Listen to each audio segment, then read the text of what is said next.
You may feel like you're alone, but God's there and He loves you. Never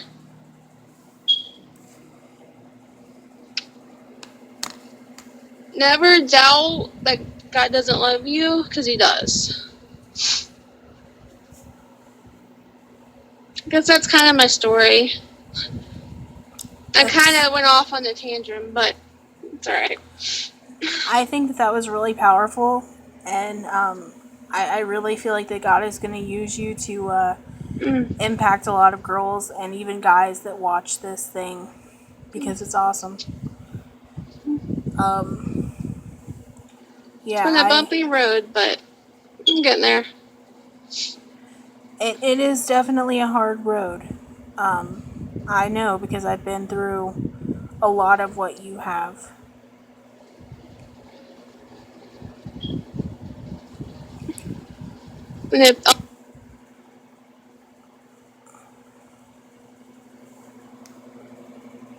Until we get that.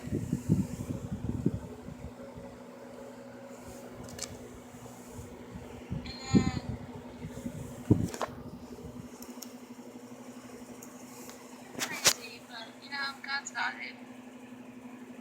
I think a couple of years ago I found this website. It's Project Inspired. If you guys want to, check it out. But I actually met people through there. And it's like it always lets me know that I'm not alone. It's like whenever I need one of those guidance hints, it's kind of like, oh, that's what I needed.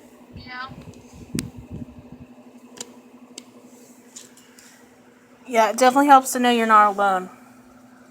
Yep.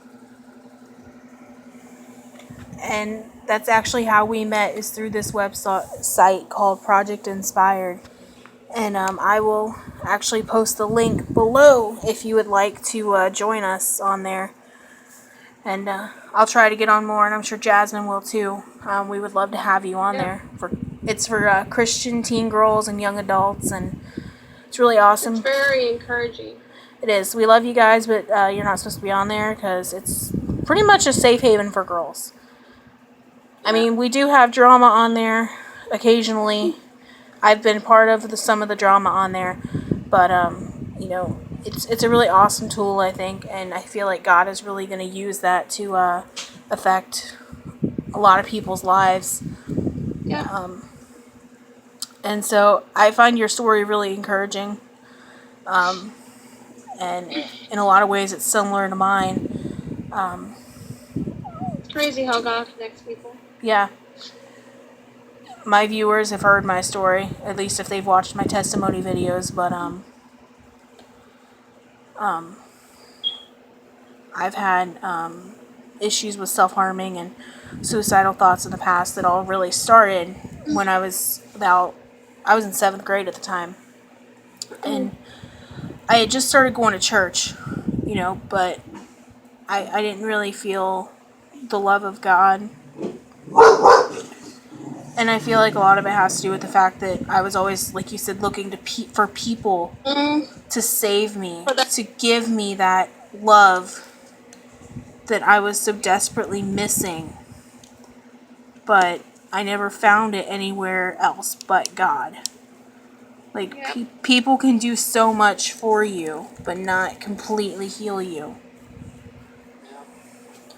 And that's one of the prophetic things. You can encourage people, but only God can change them. Right. I mean, you can do everything in the world to help somebody, and helping people is great. But really, it's hard to really, it's hard to deal with people sometimes when they're not Christians and when they're not wanting to listen to what you have to say.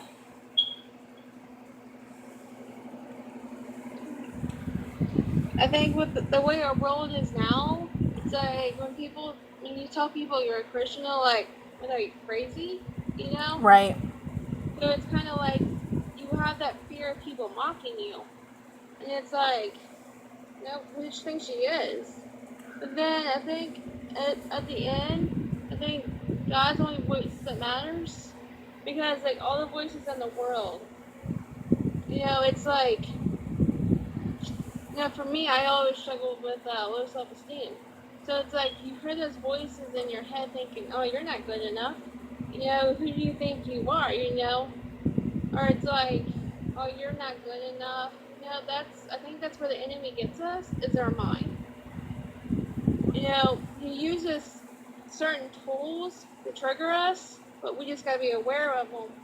I know, and I can't remember what verse it is, but it says, if anything's not coming, like, if anything's not to the word of God, cast it down.